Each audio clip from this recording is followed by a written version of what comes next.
The truth about Africa from Africans.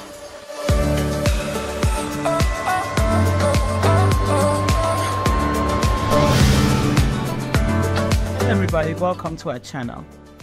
The truths about Africa from Africans. My name is Mrs. Mami, and today I'll be speaking to you about a well-known issue that most of us Africans have probably come across in our day-to-day lives.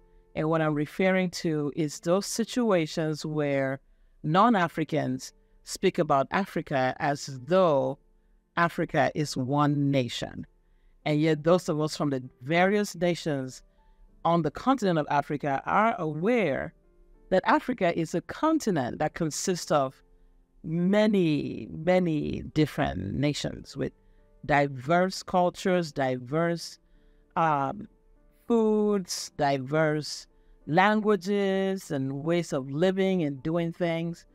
So this video today is going to educate our non-African friends about Africa, the different nations, the location of the continent, and hopefully by the time we're done with this series, we would have less and less of those situations where someone says something like, oh, I'm going to Africa to vacation, or they'll say something like, there was a coup in Africa this week, or there was a war has broken out between, they'll mention a particular tribe in Africa, whereas we know that there are different nations with different tribes on the continent of Africa. Also, this video is my expectation that it would educate even South Africans who are probably not aware about their own continent, their own nation, and things of that nature. So welcome to this channel. I ask you to click subscribe at the bottom so you can get all our notifications when they come through. And let's get started. All right. Africa is a huge continent surrounded by various bodies of water. It is separated from Europe by the Mediterranean Sea in the north. So the Mediterranean Sea separates Africa from the rest of Europe. In the west, it is surrounded by the Atlantic Ocean. And in the northeast, it is separated from Asia by the Suez Canal and the Red Sea, and is also separated by the Indian Ocean. The continent of Africa does not share a land boundary with any other continent. It's much like Australia. It's a standalone continent. However, it does have a man-made boundary between Egypt and Israel. There were some talks back in, I believe, in the 90s, and again recently it surfaced in 2019. There were some talks about creating a bridge between Yemen and Djibouti. But as of the making of this video, this hasn't become a reality. Now, the continent of Africa does house 54 independent nations. So whenever somebody speaks about visiting Africa or that something happened in Africa, ask them where in Africa, because there are 54 nations, independent nation states on the continent. And it's important that the rest of the world get educated about Africa and start referring to each independent nation in their own right, in their own sovereignty, and stop referring to Africa as one lump sum. We're not like Australia. Australia is a lone continent, and the country of Australia is the only nation on that continent. Africa is different. It's a standalone continent, but it has 54 independent nation states, like I said, with various cultures, various diverse foods, cuisines, diverse languages, and socioeconomic characteristics, and even geopolitical characteristics. So in this video, I'll be going through each of those nations, and we will take them in turn in alphabetical order. The African nations in alphabetical order, beginning with Algeria. Algeria is the largest African nation. It is bordered by the Mediterranean coastline and then the Sahara Desert for its interior. Its capital city is Algiers. The official language is Arabic and Tamazight. Their currency is the Algerian dinar or dinar. It does have a semi-presidential system, and it does have, actually boasts of 7 UNESCO world sites. Supposing you'll be interested in visiting Algeria, there's so much to see. It has some old Roman ruins. It has some old Ottoman landmarks, like the Keshua Mosque, which is a must-see in Algeria. Next up is Angola. Angola's capital city is Luanda. It has a population of 35 million people, and it covers about 1.3 million square miles. It was originally colonized by the Portuguese in the 16th century. The Portuguese withdrew from Angola in 1975, and unfortunately, the newly independent nation went into a decades-long civil war, which ended in 2002. And since then, Angola has been building on its oil-rich deposits. It is bordered by Namibia and Congo along the Atlantic Ocean. It boasts of beautiful beaches, of tropical interiors, and very friendly locals. Their foods are beans and rice, pork and chicken, and their famous fungi, which is a porridge made from cassava. That is Angola. Next is Benin. Benin is on the West African coast.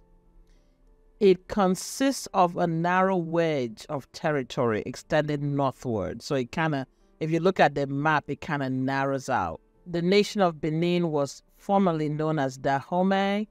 That name was changed. It is now known as Benin. Its capital city is Porto Novo, and the languages spoken there are French. There's also Fon, Yam, Yoruba, Gon, Batunu, Biali, Dandi, and Fulfide. Benin is bordered by Burkina Faso, Nigeria, Togo, and the Atlantic Ocean. If you plan to visit Benin, be sure to visit the giant 30-meter-high bronze statue representing an Amazon, one of Benin's historic female warriors, referring to the Benin Kingdom, which history has it went from the 1300s to 1896, and it stretched from current-day Benin into West Africa and was then known as Dahomey. Upon its independence, the name Dahomey was changed to modern-day Benin. Next up is Botswana. Botswana is landlocked. It is located in southern Africa. Most of its landscape is defined by the Kalahari Desert and the Okavango Delta, which is what most foreigners know about because of the National Geographic Channel and their programs and a lot of the other nature programs that abound on the web. Most people know about Botswana, but they barely ever mention the nation Botswana. Most of the time, they mention the Kalahari Desert. The animals are featured. You see the giraffes. You see the different deers and exotic animals. And then they also would feature the elephants. But most of the mention is about the Kalahari Desert and the Okavango Delta. But these landmarks or landscapes are located in the nation of Botswana, which is in the southern part of Africa. The capital is Gaborone, and the currency is the Botswana Pula. The official language is English. Most people visit for the game reserve experience. They visit the massive Central Kalahari Game Reserve, which has a fossilized river and valleys and undulating grasslands. We all know it is home to numerous animals, variety of animals actually. But the Kalahari is in Botswana. Botswana is considered one of the safest countries in Africa. The crime rates are relatively low compared to other parts of Africa. It does, like I say, have a beautiful landscape. So if you plan to visit, get to know the people, get to know the food, and of course, enjoy the landscape. Next up is Burkina Faso.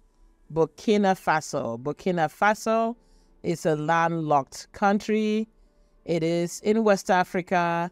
It is bordered by Mali and by Niger. It is not a much mentioned nation, but she is part of Africa, and she's a great nation. She's also bordered by Togo, Ghana, and the Ivory Coast. Her official currency is the West African CFA franc. Official language is French, and the capital is Ouagadougou.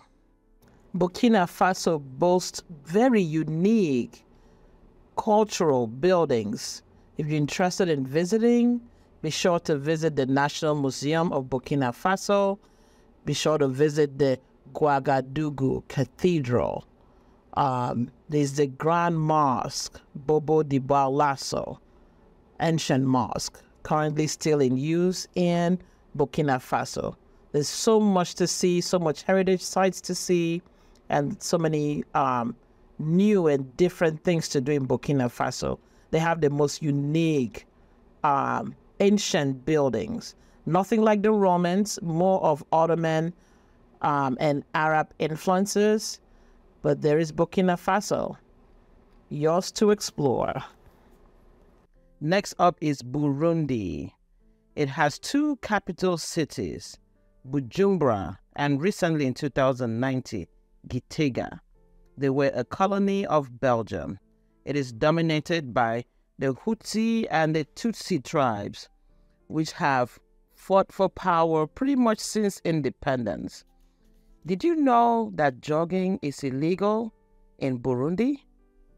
Next up is Cabo Verde, also known as the Republic of Cabo Verde or Cape Verde, or as the locals call it in the French or rather Portuguese, Cabo Verde. It's a group of islands off the west coast of Africa. They speak Portuguese, and if you love the sea, it's an interesting nation to visit. They were recently independent from the Portuguese or Portugal in 1975. That's Cabo Verde. Then we come to Cameroon. Cameroon is located in the Gulf of Guinea. Cameroon has a varied terrain and wildlife. Its capital city is Yaoundé, and its deep sea port is in Douala. English and French are her main language. Cameroon. We move right on to the Central African Republic, formerly known as Ubangi Shari. It's a landlocked nation. It shares a boundary with Chad, with Sudan, with South Sudan, with Cameroon, and the DRC. Its capital city is Bangui, and its main languages spoken is French and Sango, and that is the Central African Republic. Next up is the Republic of Chad. Chad is rich in gold and uranium. It also recently joined the oil exporting states. It is largely a semi-desert country. Its capital is N'Djamena, and the main languages spoken is French and Arabic. Chad, yours to discover, with desert lands and sand dunes, the Republic of Chad.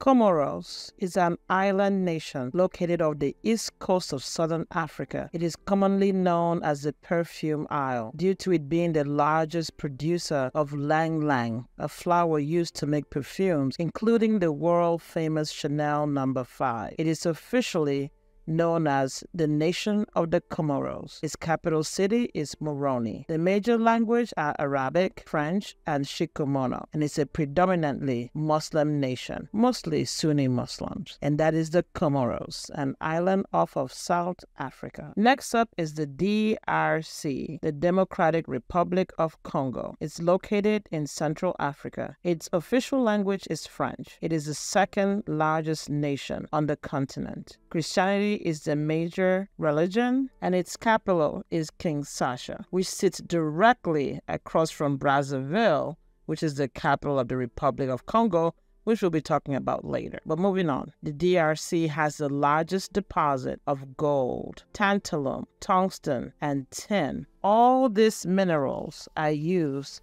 in the making of electronics, such as cell phones and computers. It is also the world's second largest producer of diamonds. Also worthy of note about the DRC is the Lola ya Bonobo Sanctuary. It is the only one of its kind in the world where orphan bonobos, a species of chimpanzees, are nursed and cared for.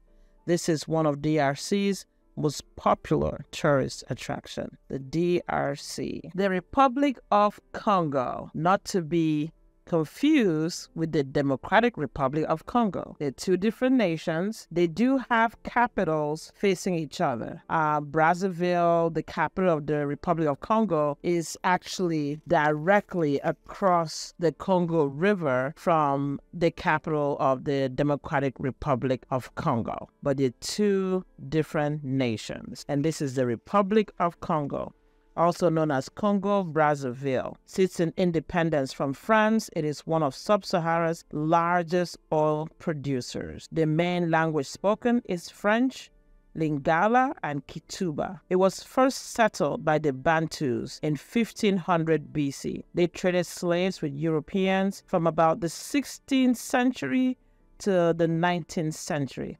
It has been at war for most of its life as a nation. 2003, with several ceasefires in between, then a final ceasefire in 2017, which so far is still holding.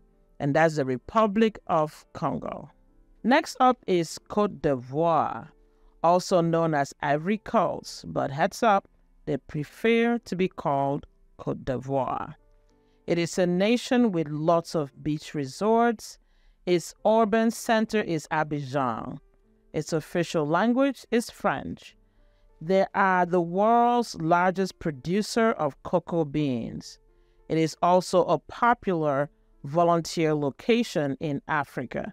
People from all parts of the world, volunteer doctors, volunteer nurses, volunteer teachers, have made Côte d'Ivoire and its capital city, Abidjan, or rather its urban center, Abidjan, their key destination for volunteer services. Is the largest in Africa. It has the largest church in the world, the Basilica of Our Lady of Peace in the capital city of Yamoussoukro. It boasts of several UNESCO World Sites, like the lush mountains and the Como National Park that has a variety of species not found anywhere else in the world. And this is Côte d'Ivoire, yours to discover. Lots of beaches, if you're into that sort of thing. Lots of resort centers. It's one of the highest tourist destinations in Africa. And that's Côte d'Ivoire. Next up is Djibouti. Its capital city is Djibouti, and the nation is Djibouti. It is 90% desert. It is the 8th smallest nation in Africa.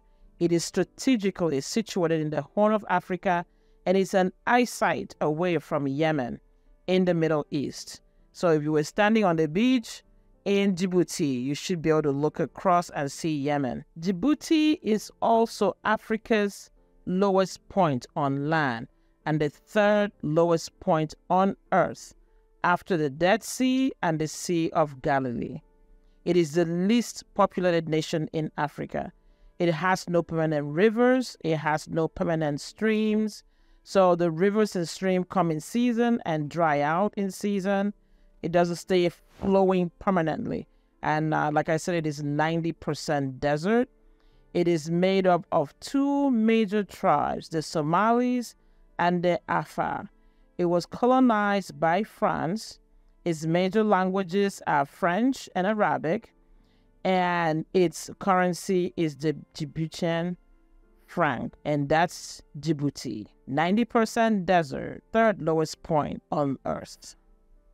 Next up is Egypt, one of Africa's well-known nation states. Just about everybody on Earth know about Egypt. Egypt is famous for its pyramids, its pharaohs, and all the intrigue that goes with that. Its capital city is Cairo. It's actually the second largest African city, or the second largest city in Africa, second only to Lagos, Nigeria. Egypt has been a republic since 1952. Unlike most other African nations that came into independence in the 60s and parts of the 70s, Egypt has been a republic since 1952. And its government is divided into 27 governorates, known as Muhafsa, and it is one of the largest producers of dates.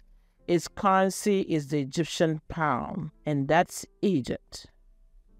Equatorial Guinea is next up in our countdown to all the 54 nations in Africa.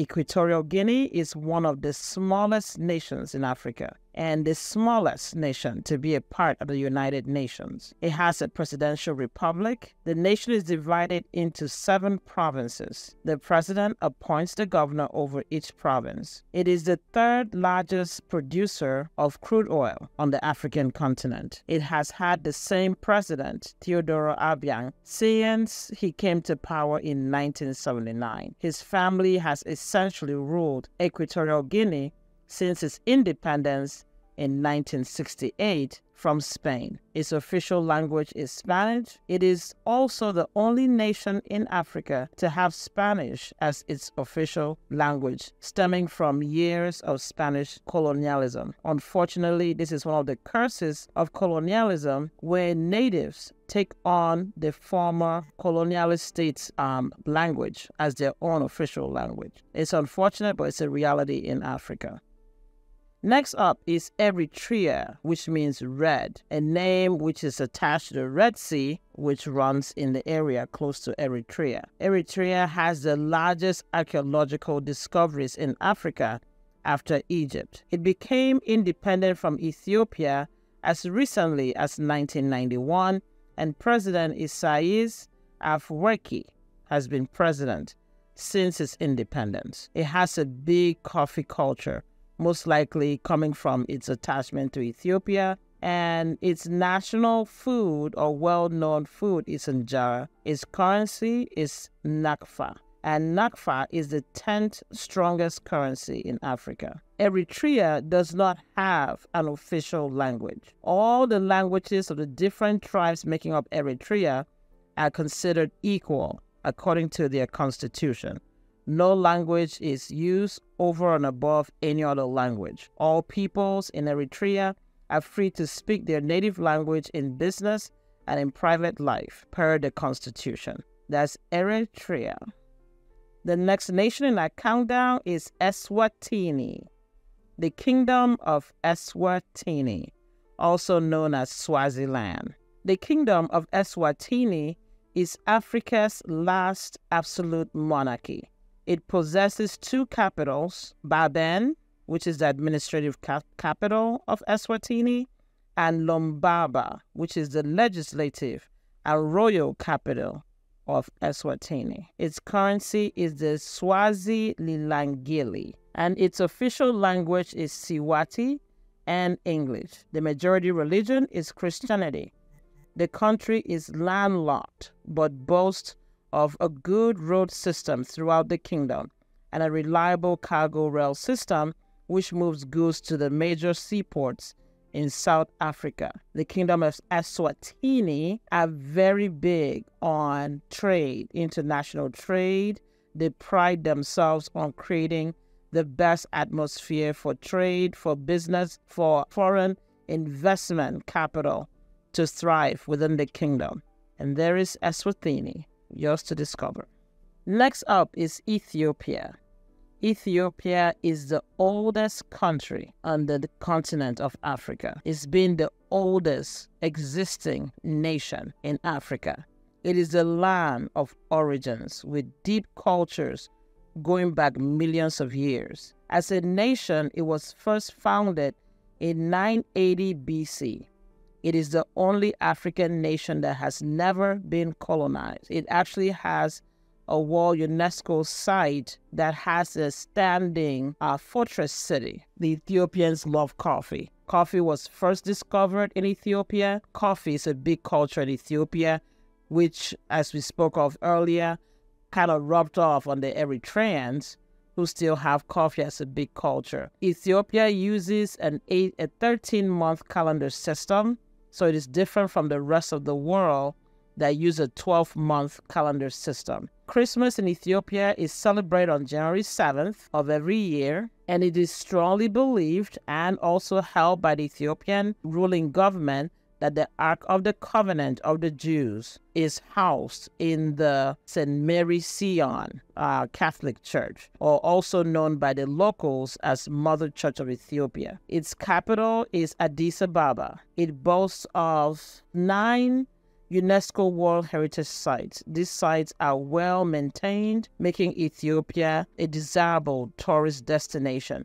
Just in case you're planning to go out to Ethiopia, you could visit for all the tourism and even see the ancient fortified cities, but you cannot see the Ark of the Covenant. So that's Ethiopia, the land of origins. The nation of Gabon is located on the west coast of Central Africa and directly on the equator. It is bordered by the Atlantic Ocean, the Republic of Congo, Equatorial Guinea, and Cameroon. It gained its independence from France on August 17, 1960. The capital city, Libreville, is the largest city in the nation of Gabon with roughly 700,000 people. The rest of the nation is rural with low population density. Its currency is a CFA franc. The Pygmy tribe were the first to inhabit present-day Gabon, followed by the Bantus. It is believed to have archaeologically proven human habitation for over 400,000 years. The oldest and most influential empire in Gabon was the Kingdom of Orungu, which traded in gold, ivory, and later on slaves during the transatlantic slave trade.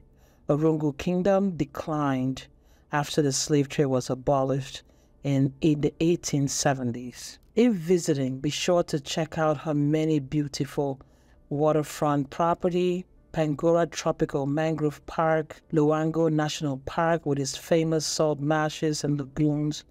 Gabon is also famous for its sea turtles, dolphins, and humpback whales, which attract a lot of tourists to the area. Next is the nation of Gambia, or the way they prefer to be called, the Gambia. It is the smallest nation on the continent of Africa. It is sun-bathed and washed by the Atlantic Ocean. The river Gambia flows right through its middle. The capital city is Banjul. It is a predominantly Islamic nation. It is a popular tourist destination on account of the clean beaches and the vibrant bird life. The people are notoriously friendly, welcoming, and hospitable. The government currently incentivizes foreign investors in the agricultural and healthcare sectors. Although Banjul is its capital city, it is not its commercial hub. That honor goes to Serenkunda, situated about 20 kilometers from Banjul. The Gambia has a most remarkable voting system, which is worth mentioning. It is the marble system. It's been in use for 57 years and is simply difficult to cheat. It was introduced in 1965 by the British colonial government because most of the population at that time were illiterate. The nation's literacy rate has since skyrocketed, but the marble system remains in use. Instead of a ballot box, a metal cylinder is used with a hole at the top.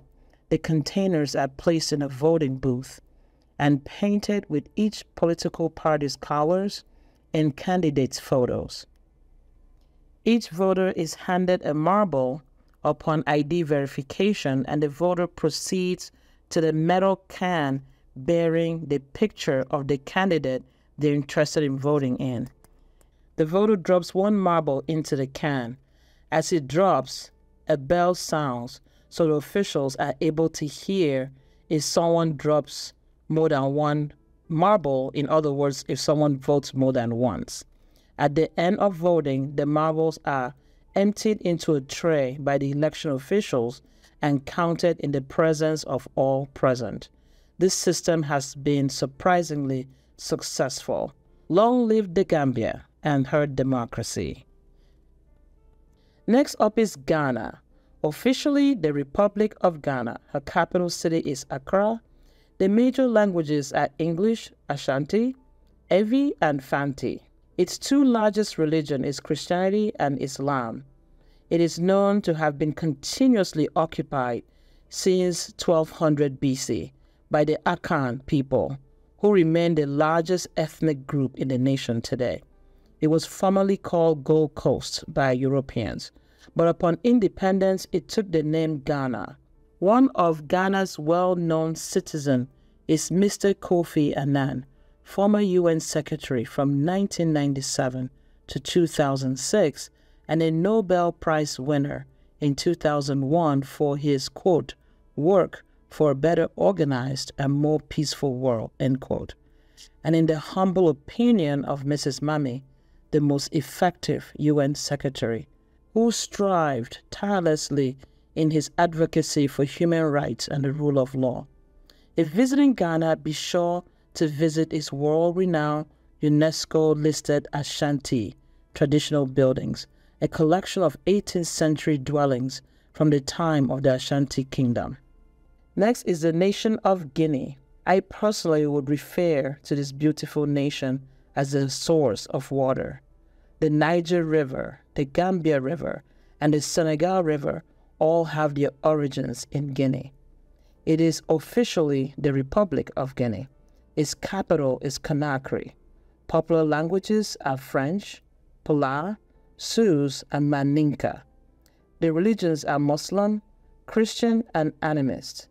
Guinea has been inhabited for at least 30,000 years and was part of the Mali Empire at the time Europeans arrived. Like most West African nations, the effect of slave trade affected the nation well into the 19th century. Guinea is blessed with a wealth of natural resources in bauxite reserves, gold, iron, and diamonds. The Centre d'Art Acrobatique in Conakry is famous for training the greatest acrobats and contortionists who go on to perform worldwide. Guinea is also home to the Nimba range of mountains, where chimpanzees were first observed using tools to chop up food before eating. And in 2017, a new tree species was discovered and named Taubuteli Chiki. The tree can grow up to 24 meters high with fruits in exploding pods. Guinea has much to offer the world, having survived Ebola and much more. Next up is Kenya. The Republic of Kenya, as it is officially known, is located in East Africa. Its capital city is Nairobi. Its currency is the Kenyan shilling, and it is known for being the world's best safari destination. Kenya has 50 national parks managed and maintained by the Kenyan Wildlife Service, protecting the wildlife from hunters and poachers. A lot of scientists are interested in Kenya because of the Great Rift Valley, because of the seismographic activity in the area with earthquakes, and of course recently in 2018 there was a large crack in the earth which ran right across Kenya, although it was determined that it wasn't due to an earthquake, but rather it was due to erosion. Kenyans speak predominantly Swahili and English. Kenyans are the best long-distance runners. And Wangari Maathai, a Kenyan, was the first Black woman to win a Nobel Peace Prize for founding the Green Belt movement, which led to the planting of over 51 million trees throughout Kenya. Of all the nations in Africa, Kenya has one of the most vibrant and effective environmental conservation initiatives, conserving wildlife, conserving resources, planting trees, and of course, they came up or produced or gave to the rest of us in Africa the first Black woman Nobel laureate. Next up is Lesotho, fondly known as the Kingdom in the Sky or the Mountain Kingdom. The Kingdom of Lesotho is located at a very high altitude and is surrounded entirely by the South African Republic. Lesotho is a kingdom originally formed in 1822 by King Moshoeshoe I, who entered into an agreement with the British Empire to become a protectorate in 1868. The Kingdom of Lesotho was never forcefully colonized. She did gain her independence, however, in 1966, and after years of military rule, the instatement of King Moshoeshoe II, his exile in the 1990s, and then reinstatement, and then eventually he passed away, and the current king, King Letsie III, son of the late Moshoeshoe II, assumed the throne and currently reigns in Lesotho today.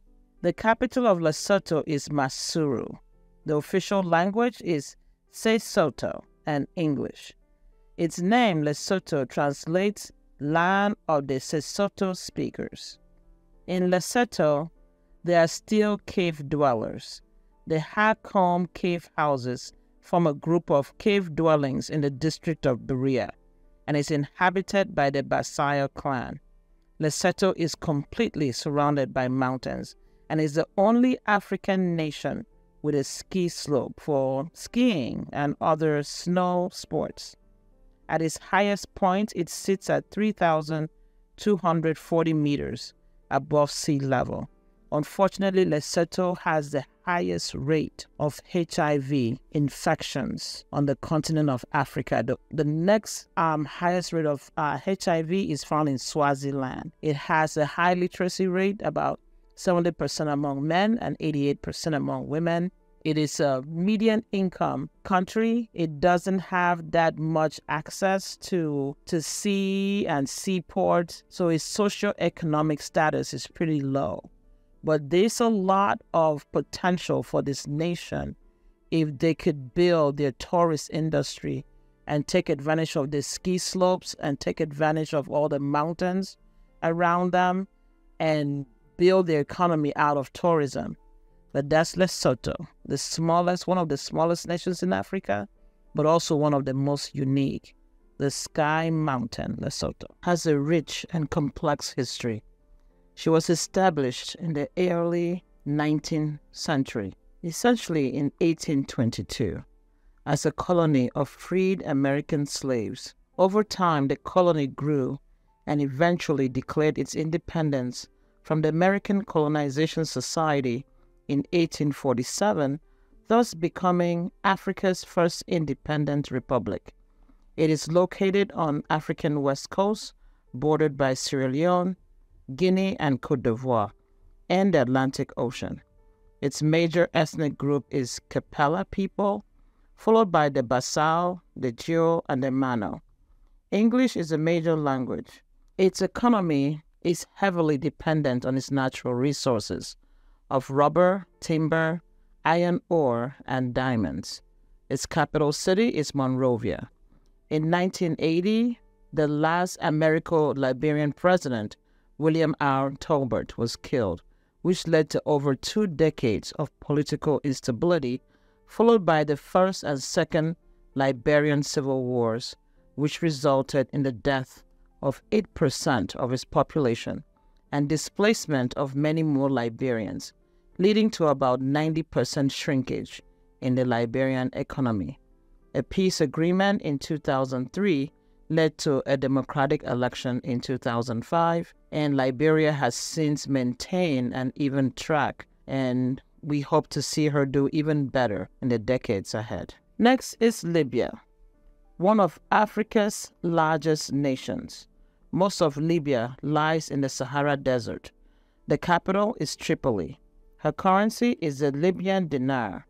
Her official language is Arabic, although English and Italian is also spoken in the nation. It is bordered by the Mediterranean Sea to the north, Tunisia and Algeria to the west, Niger and Chad to the south, and Sudan and Egypt to the east. To access the water below the desert, Libya built the Great Man-Made River, a network of underground pipelines delivering fresh water to its citizens. It was completed in 1991. Its next biggest city is Benghazi. Its peoples consist of the Berbers and the Arabs.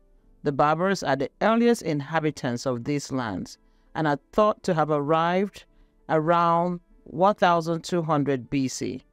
Arabs began to settle the area of Libya around 700 AD, following the rise in the popularity of Islam. Some Greeks, Egyptians, and Italians also currently live in Libya as well. Her national pastime, hobbies, and means of income settle hugely around horse racing, as well as weaving, embroidery, and metal engraving. Libya has established several national parks and protected areas. The largest is the El Kuf National Park, known for its sand dunes, wetlands, and hilly terrain. It is home to the Egyptian wolves, the golden eagles, red foxes, flamingos, and other wildlife. Libya also has a huge crude oil reserves. Worthy of mention is the role of late President Gaddafi's use of Libya's oil revenue to ensure the stability of his government. Unfortunately, the same oil reserves and its close proximity to European markets caused European nations to focus their attention on Libya, and they played a great role in removing the late President Gaddafi from power. Madagascar is Africa's largest island. It shares a maritime border with Comoros, France, Mauritius, Mozambique, and Seychelles. She is an island nation located in East Africa, about 400 kilometers off the coast of Mozambique. She has a population of 28 million as of 2021. The capital and largest city is Antananarivo. The major language spoken are Malagasy and French. The nation is predominantly Christian, but still maintains its traditional beliefs. There are no evidence of human habitation on the island of Madagascar prior to about 500 AD, when it was first discovered, but it has an incredible biodiversity not seen anywhere else in the world. Madagascar also earned the designation Mega Diverse by Conservation International due to the diversity and unique abundance of her wildlife. She has beautiful beaches and lots of opportunity for outdoor hiking, bird watching, etc. Madagascar has a lot of must-see sites, such as the palace remains of Wicked Queen Ranana of Antananarivo. Today she is governed by a presidential system of government. On December 16, 2023, President Rajoelina won a third term as president amid lots of protests, having originally come to power by a coup in 2009. Malawi, fondly known as the warm heart of Africa. It is located in southeastern Africa. It is landlocked, with Lake Malawi accounting for 1/5 of the nation's total area. This lake is the fourth largest freshwater lake in the world by volume. Malawi means flaming waters, referring to the setting sun over Lake Malawi. The land of Malawi was first settled in the 10th century. The Bantu peoples occupied the region and continued to reside there until the arrival of Europeans, most specifically the Portuguese. The British eventually took over this region and engaged in slave trading. And in 1891, Malawi was established as part of the British territory of Nyasaland. In 1964, she declared her independence. Her capital city is Lilongwe. The major languages are English and Chichewa. Both languages are official languages of Malawi. Its currency is the Malawi kwacha. It is predominantly Christian. Unfortunately, Malawi continues to struggle in its economy. In 2013, Malawi's president at the time, Joyce Banda, sold a presidential jet for $15 million to raise cash to aid with the nation's struggling economy. Malawi has a huge dropout rate when it comes to basic education, mostly because the young ones are required to assist the family in providing for the family and taking care of young ones. But Malawi is a beautiful nation to explore. Next up is Mali. Mali is one of the largest nations in Africa. Its capital city is Bamako. The discovery of rock art in Mali's Sahara Desert dates human habitation in her area to 10,000 BC. Back then, the Sahara would have been green, fertile lands. Malawi was home to Mansa Musa, the richest man who ever lived. He was the first king of Timbuktu, ruling Mali from 1230 to 1337. History has it that he was worth $400 billion, 2 times what Jeff Bezos, the owner of Amazon, is worth. Mr. Bezos being the richest man in the world today. This wealth is still visible today in some of the mosques Mansa Musa built, and it is worthy of visit. If you are contemplating visiting Mali, be sure to look out for the largest mud building in the world, known as the Djenné Mosque. It's spelled Djenne.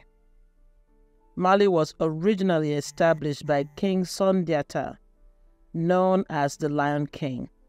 Mali is home to the famous pyramid, a World UNESCO site, and the tomb of Askia, the Emperor of Songhai. There is so much rich history in the nation of Mali, which will be explored fully in a full-length documentary. So be sure to stay tuned. Today, Mali's current president is Assimi Goïta, who took power a second time by coup d'etat on May 24th, 2021. The official language is French and Bambara. If planning to visit Mali, be sure to visit the World UNESCO site. It's a combination of ancient buildings built with mud, most of them erected during the time of Mansa Musa. Mali. Mauritania takes her name from the ancient Berber kingdom, from which it became a Roman province known as Mauritania, due to the Maori people who lived there at the time. It is important to note that historic Mauritania was further north than modern-day Mauritania and spelled differently. The nation has very rich history by reason of its location as a bridge between the Maghreb in northern Africa and the westernmost part of sub-Saharan Africa. Mauritania comprises much of the Sahara. Most of her tribes are nomadic.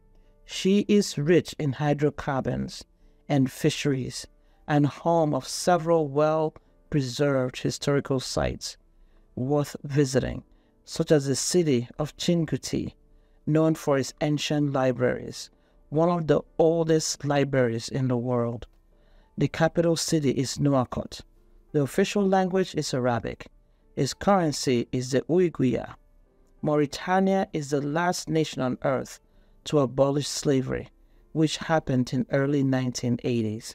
But unfortunately, slavery is still a big societal issue today in Mauritania.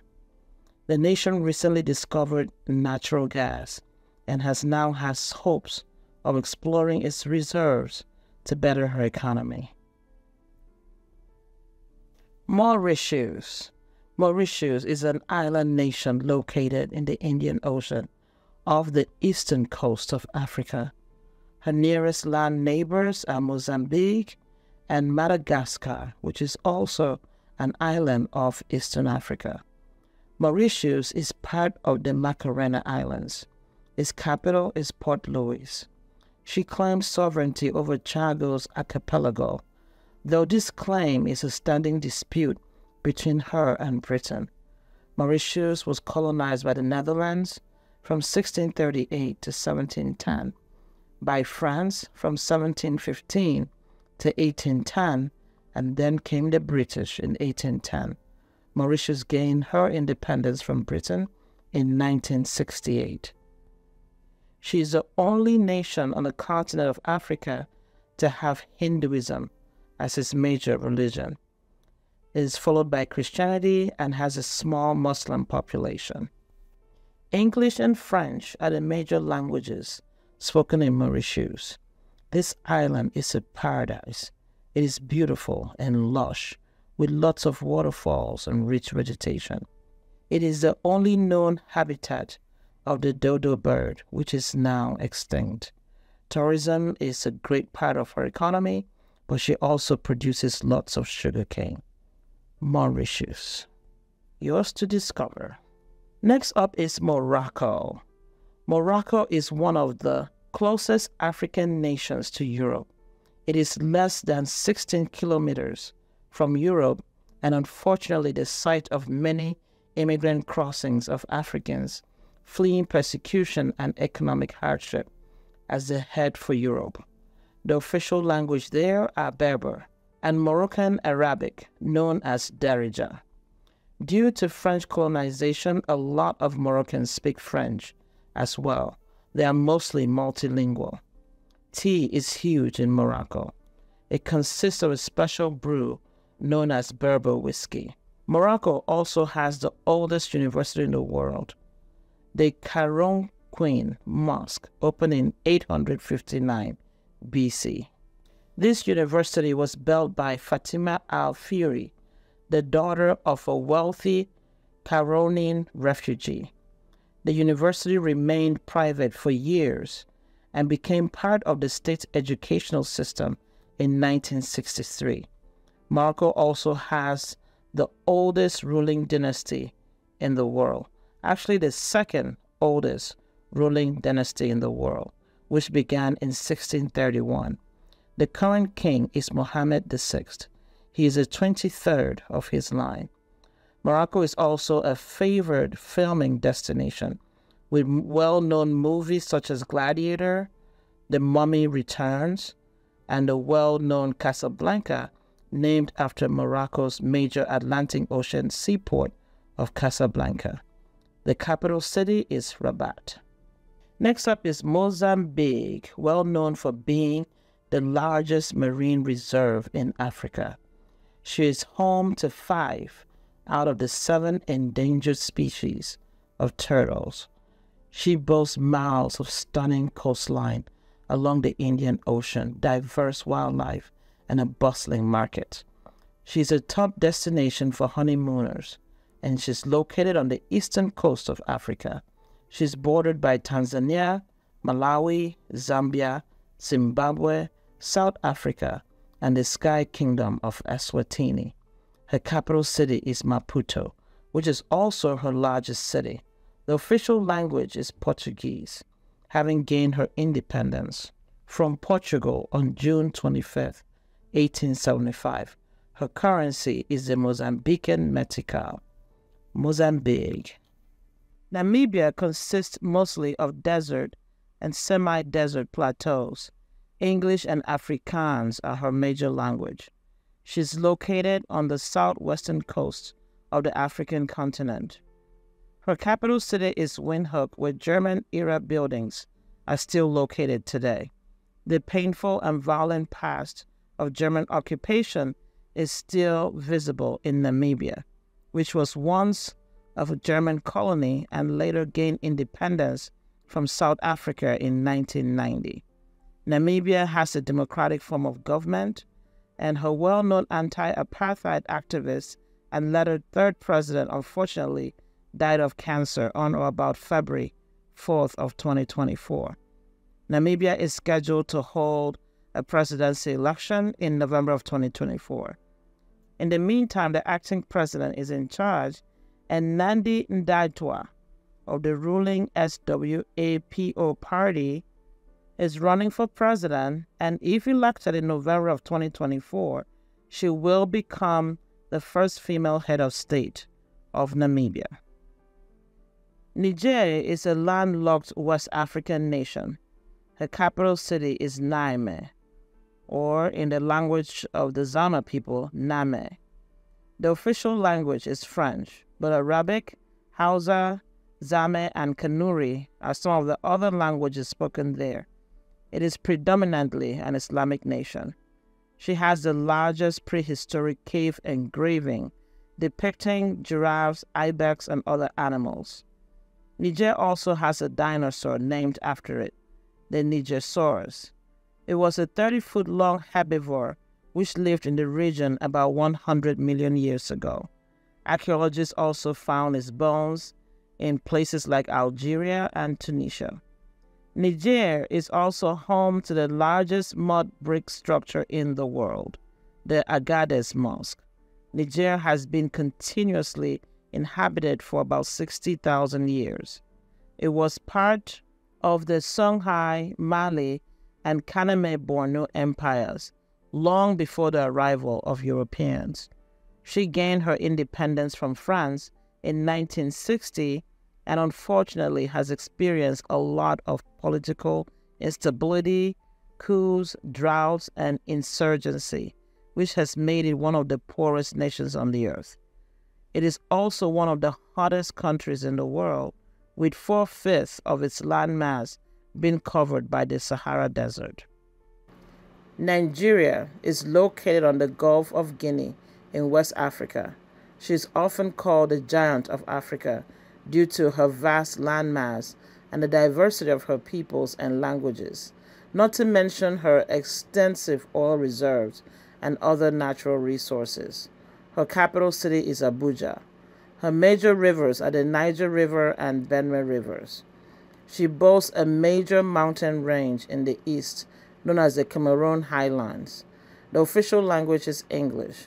Unfortunately, since her independence from Britain in 1960, she has suffered from corrupt leadership and military rule. But Nigeria remains a very important and influential nation in West Africa. She is the largest economy in Africa. Nigeria has most of the modern facilities of daily living, such as internet and cellular phone networks, regional and local air travel. A must-see in Nigeria is the Yankari Game Reserve, the Argungu Festival, and the Kanu dye pits in the north, which have been in active use for decades before the arrival of Europeans.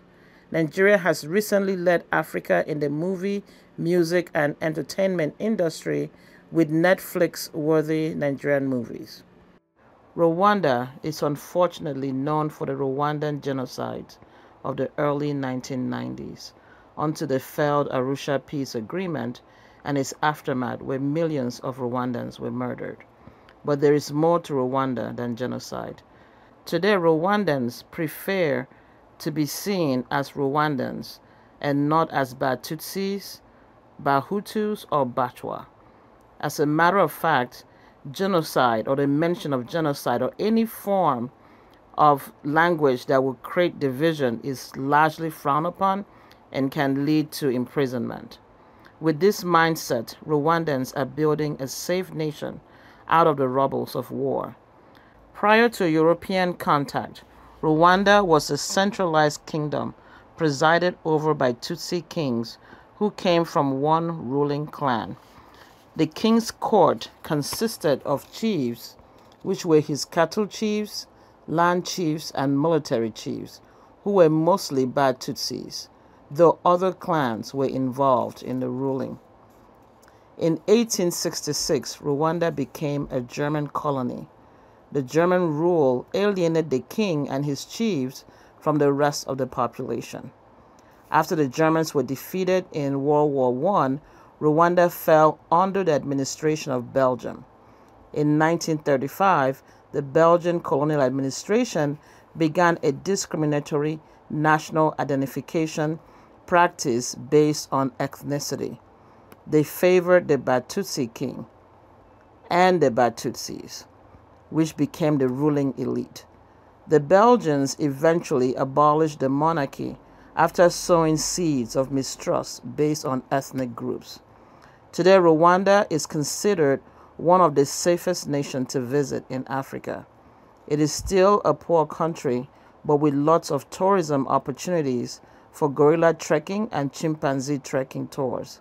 Her official languages are Kinyarwanda, French, Swahili, and English. The capital is Kigali.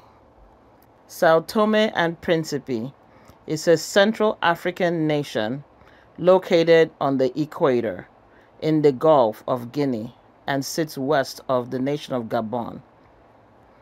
Western records claim that it consists of 115 islands, but the Sao Tomean government records 155 archipelago islands. Because this channel focuses on the truth about Africa from Africans, we will go with the government of Sao Tome at 155 individual islands making up the nation of Sao Tome and Principe. The largest island is Sao Tome, Portuguese for St. Thomas. It is also the capital city. Sao Tome and Principe is one of the nation-states of Africa which was not originally founded by Africans. It was discovered by Portuguese navigators between 1469 and 1472, with its first settlement in 1493. It was wholly uninhabited by humans prior to this time. By the mid-1500s, with the help of slave labor, the Portuguese turned the island into the largest exporter of sugar. The slaves were mostly from Angola and the Benin Kingdom in present-day Nigeria. The sugar trade gave way to cacao, which is still one of the nation's top export products. The ethnic groups in the nation consist of the Foros, which means freemen, who are descendants of immigrant Europeans and Africans, and the Angolares, descendants of former enslaved Angolians. Her official language is Portuguese, and her largest religion is Roman Catholicism. Sao Tome and Principe is blessed with excellent condition for agriculture due to the long planting season and the rich volcanic soil. She produces lots of cacao through plantation-style agriculture. Senegal. As of April 10, 2024, Senegal has never experienced a coup d'etat and is one of the few countries that has avoided authoritarianism. She has also had peaceful transitions of power since gaining independence from France in 1960. In February of 2024, President Macky Sall hesitated to move forward with presidential elections. However, presidential elections were held on March 24, 2024, and Daimange Faye, spelled Faye, an activist and leader of PASTEF political party, went from prison to presidential office. Long live the Democratic Republic of Senegal. Her capital is Dakar, and she is the westernmost country in West Africa. Her official language is French, though Wolof and Polar are among other languages that are spoken freely in Senegal. If all goes as planned, Senegal will be the first African nation to host an Olympic event in 2026. The fourth Summer Youth Olympic Games were scheduled for 2022 in Dakar, but was postponed due to COVID-19. More things to note about Senegal: she boasts of 7 World UNESCO sites, which include the island of St. Louis and the natural wonders of southeastern Senegal in Bassari, to name a few. Senegal has much to offer the world. She has much to offer in tourism and in vacationing. And with the 2026 Olympic, more is expected from this peaceful nation. Seychelles is a small island nation located in the Indian Ocean, about 800 nautical miles from mainland Africa. Her closest African neighbors are the Comoros, Madagascar, and Mauritius. Seychelles has a short human history. She was first settled by the French and later the British, which brought in several slave settlers from various parts of Africa. Seychelles boasts an unspoiled ecosystem and a huge variety of plant and animal life, topped off by miles of white sandy beaches. The capital of Seychelles is Victoria, which is also the location of the famous Victoria Clock Tower, and Seychelles Botanical Gardens opened in 1901. The National Archives, dating back to 1770, is also a must-visit for the historic enthusiast. Seychelles is also home to the breadfruit and coco de mer fruit, which can weigh up to 42 kilograms. It is the world's largest seed. The official language here is English, French, and Creole. Sierra Leone. She is located on the Atlantic in the Western African section of the continent. Archaeological findings in Sierra Leone shows people have resided here continually for at least 2,500 years. She was once a very important link in the transatlantic slave trade, but the country ended its involvement with the slave trade in 1787 after the establishment of Freetown by former slaves, mostly from North America. Freetown is now the capital of Sierra Leone. The major languages spoken are English and Creole, Mende and Temini. The country was named by Portuguese explorer Pedro de Santa, which means Lion Mountains. The word Sierra Leone means Lion Mountains, referring to the majestic range of mountains circumventing Sierra Leone. She really is a beautiful country with lots of plant and animal diversity and white sandy beaches with resorts. It is, however, the 8th least developed nation in the world, according to the United Nations Development Program. Sierra Leone gained her independence from Britain in 1961, but suffered from multiple coups, even having up to 3 coups in 1 year at one point. She's also suffered from economic instability and government corruption. In 1991, Sierra Leone was embroiled in civil war until 2002. The Truth and Reconciliation Report came into play in ending the conflict, as well as the Kimberley process, which was set up to reduce the flow of blood diamonds. This period in Sierra Leone history was depicted in the blockbuster movie Blood Diamond, which was filmed on site in Sierra Leone and starred Leonardo DiCaprio and Digimon Hussaw. The Republic of Somalia. We cannot discuss Somalia without discussing Somaliland. What comprises of present-day Somalia was once known as the land of Punt by ancient Egyptians. It is located in the Horn of Africa, and it included present-day Djibouti, Somaliland, Somalia, and Puntland in all of the Horn of Africa has been continuously inhabited for thousands of years, even before Christ. At the coming of the Europeans, Somaliland was under the lordship of the Sultan of Zanzibar. Areas of the north coast were occupied by Egypt, and by the 1880s, France had expanded to present-day Djibouti. Britain had established its protectorate in the north coast, and Italy controlled the rest of the country. The British won control of the parts owned by Italy during World War II. In 1960, Britain and former Italian Somaliland were united to form the Republic of Somalia. Of course, we know the Republic of Djibouti gained its independence from France in the 1970s. Somalia, the new republic, unfortunately fell into protracted civil war from about 1980 to 1991. The Somalian national movement eventually succeeded from the Republic of Somalia and formed Somaliland in May of 1991.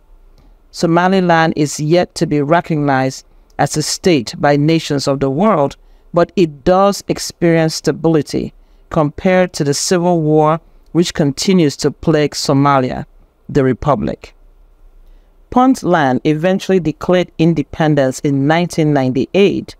This has been a bone of contention between the Republic of Somalia, Somaliland, and Puntland. Because of all this intriguing history, which we haven't really delved into fully in this recording, and because of years of conflict, the Republic of Somalia consistently ranks as the second poorest nation in the world. Recently, due to famine caused by persistent droughts, the irony of all this is the fact that the Republic of Somalia possesses the largest coastline in Africa. Her capital city is Mogadishu, which is where the name for the island Madagascar came from.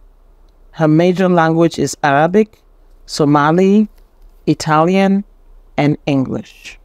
Whereas Somaliland is not recognized by the rest of the world as an independent nation, it is the opinion of this narrator that given the fact that this channel seeks to tell the story of Africans by Africans, we have to mention Somaliland. We have to mention Puntland.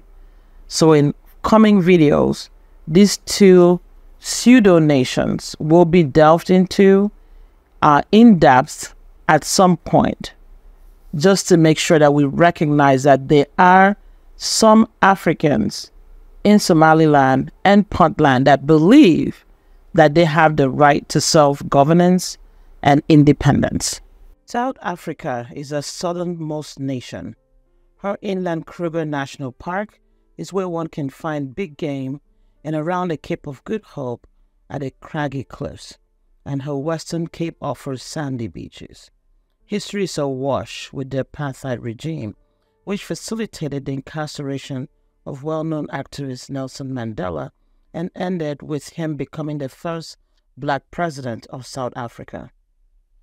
Nowhere else on the continent of Africa is the negative impact of European suppression of indigenous blacks more prevalent than in South Africa. Even though 80% of her population are blacks and the rest of the population consists of white or European descendants, and some Asians and some Indians. The Europeans, of course, first visited the shores of South Africa in the 1400s.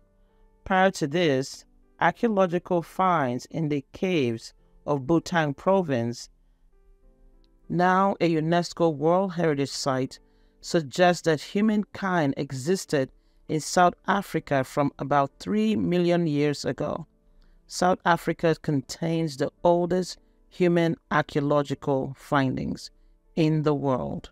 The area of Gauteng province has been called the cradle of mankind for this reason. More modern history shows the area being populated by the Bantus, who were experts in the use of iron tools for agriculture. They were also herdsmen.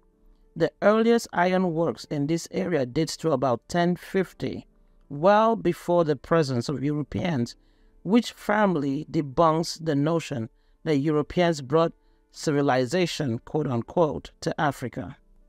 Time does not permit us here to delve into British occupation and the First and Second Boer Wars, but South Africa became truly independent after her first universal election in 1994, where blacks were truly allowed to vote. The ANC, African National Congress, party won by an overwhelming majority. Today, South Africa has 3 capitals for her 3 arms of government. Pretoria is for the executive, Cape Town for the legislature, and Bloemfontein, the judicial. It could also be pronounced Bloemfontein, but that's the judicial capital. South Africa boasts of several official languages, the largest being Afrikaans, followed by English. South Sudan, she is one of the youngest nations on earth. She gained her independence from Sudan on July 9, 2011. And unlike Somaliland, this independence is widely recognized. Just like Somaliland and Somalia, we cannot discuss South Sudan without discussing Sudan. Both nations will be included in this narrative. Egypt once occupied Sudan under the Muhammad Ali dynasty. Sudanese independence came in 1951. The first Sudanese civil war in the 1970s led to the formation of the Southern Sudan Autonomous Region, which laid the groundwork for present-day South Sudan. Unfortunately, both Sudan and South Sudan have suffered ethnic violence involving tremendous human rights abuse.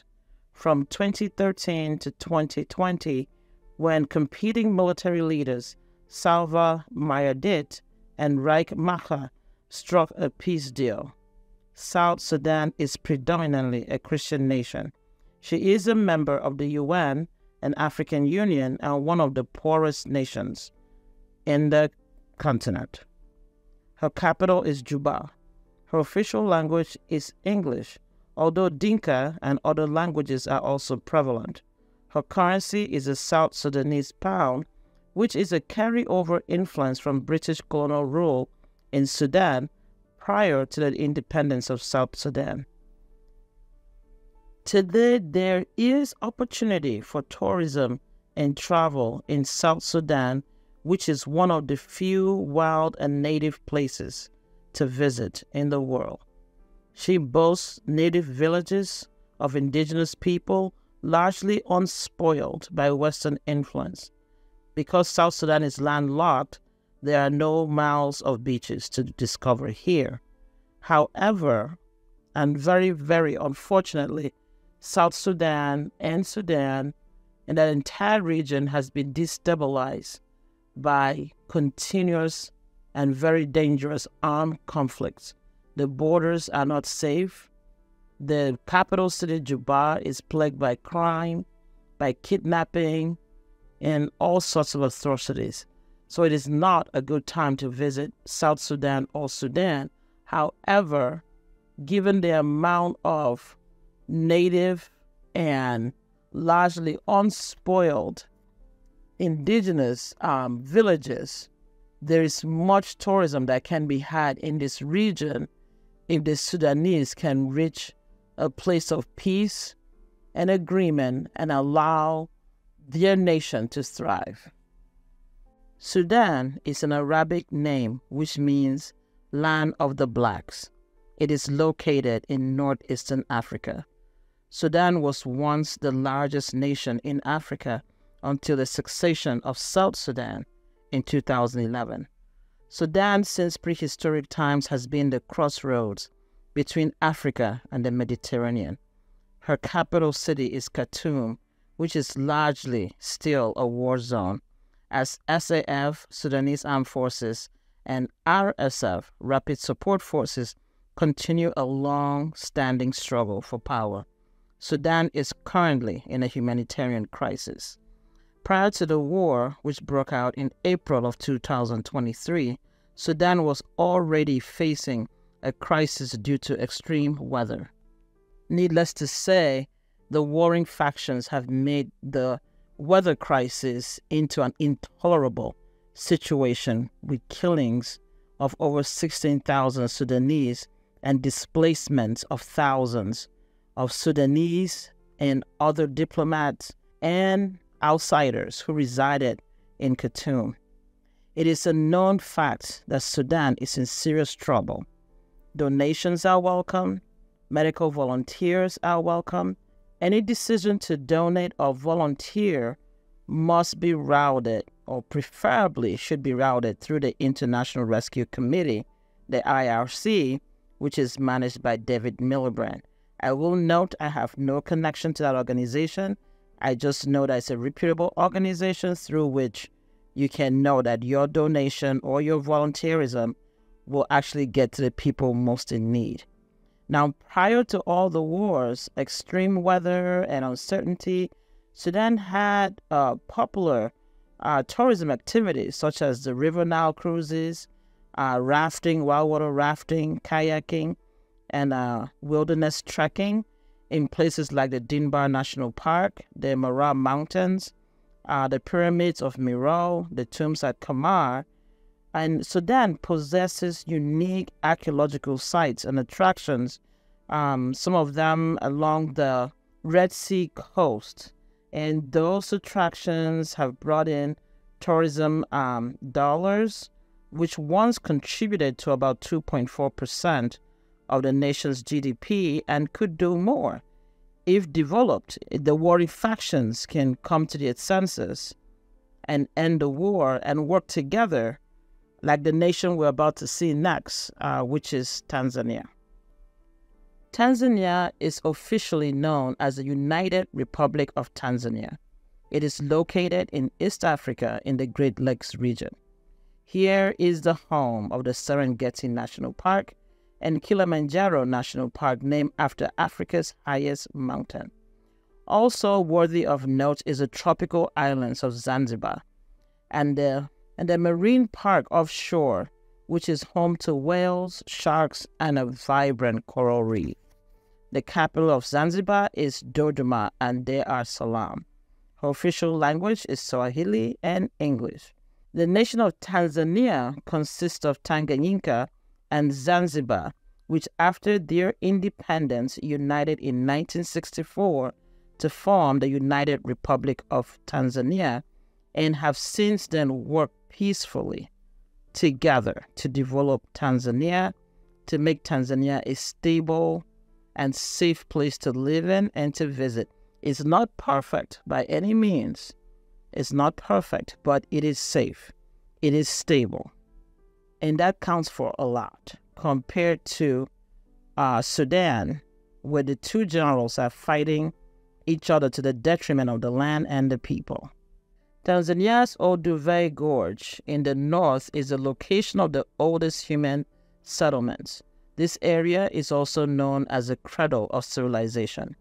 Today, Tanzania has 120 tribes that live peacefully together. It is a safe and politically stable country with friendly, accepting, and relaxed people. Some of the tribes are the Hadzabe, Maasai, Sukuma, and Chaga, to name a few. The national meal or cuisine is ugali, made of cornmeal and served with sauce. There's also pilau or pilaf, which is a rice dish. Tanzania is a definite must visit. If traveling to Tanzania, be sure to say jambo, which is hello, and shake hands. There appears to be very little pre-European history of Togoland, which later became present-day Togo, or the Republic of Togo. Prior to European visit, Togoland was a neutral strip of landmass between the ancient warring states of the Ashanti and of Dahomey. Ashanti, of course, became Ghana. She was mostly populated by the Ewe tribe and remained this way until the early 1880s when German missionaries arrived in 1847. Togoland went from being a neutral African land to being a protectorate of Germany in 1834 at the consent of various coastal chiefs of then Togoland. That seemingly innocent consent led to the colonization of Togoland by Germany and later divided between France and Britain. The eastern part gained independence from France in 1960. The western part, colonized by Britain, joined Ghana when she became independent in 1957. Today, Togo is known for her beautiful beaches lined with palm trees and her traditional settlement of forest-like clay huts from the 17th century, which is now a UNESCO World Heritage Site. Her capital city is Lomé, and her official language is French. Her population is mostly Christians, followed by traditional faith, and her currency is a West African franc. Her economy is mostly agricultural, and she's a huge exporter of phosphate globally. Worthy of note also is her fetish market in Lomé, which attracts lots of visitors that are interested in the voodoo and fetish and things of that nature. Also worthy of note are the fire dance of Sakode, to name a few. Tunisia, officially the Republic of Tunisia. She's the northernmost nation in the Maghreb region of Africa. The nation derives its name from its capital city, Tunis. The name Tunis comes from the Phoenicians who settled this region in the 10th century. In the 9th century, Carthage was founded by settlers from Tyre until Rome defeated Carthage in the 20th century BC. Nearly all of modern Tunisia was under Rome's control. Arab Muslims took over the area in the 8th century under Islamic rule. It flourished and created irrigation system which promoted agriculture in the region. The region changed hands so many times. The nomads from Sicily, the Almohad caliphs, and then the Ottoman, to name a few. The Europeans arrived as part of World War II between 1942 and 1943. All this history adds to the flavor of modern-day Tunisia. Tunisia is seen as the only fully democratic state in the Arab world. The ancient Phoenician civilization sites are worthy of visits. They are still being maintained today as tourist destination. Tunisia is known for being an affordable beach destination, and her tourism has been active and thriving since the 1960s. Her population is 98% Muslim, 1% Christian, and less than 1% Jewish and other faiths. Her official language is Arabic and French. She exports petroleum, phosphates, olives, olive oil, and grains, to name a few. Her currency is the Tunisian dinar. Uganda is located in East Africa. Her capital city is Kampala. And the driving force of her economy is agriculture, which provides approximately half of the nation's export. Prior to 2005, English was the official language of Uganda. Swahili was approved as a favored second official language in 2005. Uganda is known to have the most welcoming refugee policy in the world. According to the UN, Uganda has received 1.4 million refugees as of August 2021, when she received from refugees from Afghanistan after the pullout of the United States and the takeover of the Taliban. Of course, most people are aware of Idi Amin's expulsion policies in 1972, which expelled Asians from Uganda. But since his ouster, Asians have returned to Uganda and their population has grown, as well as refugees from South Sudan and the DRC. Today, Uganda is relatively safe for travelers. You can take on gorilla trekking or experience Ugandan's safari in her savannas and flat dry lands in the north. Uganda has beautiful national parks, such as Windy, renowned for its mountain gorilla sanctuary. Historically, modern-day Uganda was part of the Kingdom of Buganda. Her king at the time of European contact was Mutisa I, who reigned from 1837 to 1884. In 1894, Buganda was declared a British protectorate. She was never fully colonized. Uganda always had some form of self-governance until her independence on October 9, 1962. Zambia. Modern-day Zambia sits on old land, a territory which has seen human activity for over 70,000 years, and the rise and fall of many kingdoms and peoples. It laughs in the face of European ideology that civilization came to Africa from Europe. In actuality, the opposite is the case.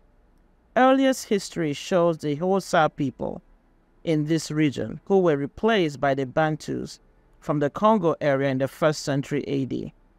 The Empire of Mutapa ruled this territory from the Zambezi River to the Limpopo River, encompassing parts of Zambia, of Zimbabwe, and Mozambique. They engaged in trade over the Indian Ocean, exporting gold and ivory and importing silk and ceramics from Asia. Modern-day Zambia receives its name from the Zambezi, one of its major rivers. She gained her independence from Britain in 1964 after being colonized from 1888 to 1964. Her capital and largest city is Lusaka, and her official language is English. Her currency is the Zambian kwacha. Tourists visit Zambia to see her renowned Victoria Falls and 20 national parks, which offer nightly stays with safari from about $60 a night to $1,000 a night. Zambia is considered safe for tourists. Hesungni Safari Lodge took third place in the 2024 Safari Awards. Zambia is open for business and welcoming. Zimbabwe. Located in South Africa, Zimbabwe is landlocked and shares a border with Zambia, as well as the world-renowned Victoria Falls, which is part of the Zambezi River. The falls straddles Zimbabwe to the west and Zambia to the east. The capital of Zimbabwe is Harare. Her major language is Shona, spoken by 70% of her population. English is also spoken. The landscape of Zimbabwe is littered by extensive outcroppings of Precambrian rock, about 4 billion years old, with formations of balancing rocks, which I had the pleasure of seeing in person recently. Historically, the land of modern-day Zimbabwe was populated by the San peoples, followed by the Bantus, who built the nation-state or kingdom of Zimbabwe. Also existing in those days was the kingdom of Mapungubwe. The Bantu people are the ethnic Shona in modern-day Zimbabwe. Economically, Zimbabwe uses the gold standard, though her economy has been struggling. As recently as May 2024, Zimbabwe rolled out a new gold-backed currency called the ZiG, or Zimbabwe Gold, in an effort to mitigate her currency instability. Places worth seeing in Zimbabwe include Matobo National Park and the Kami Ruins, which is the capital of ancient Torah dynasty.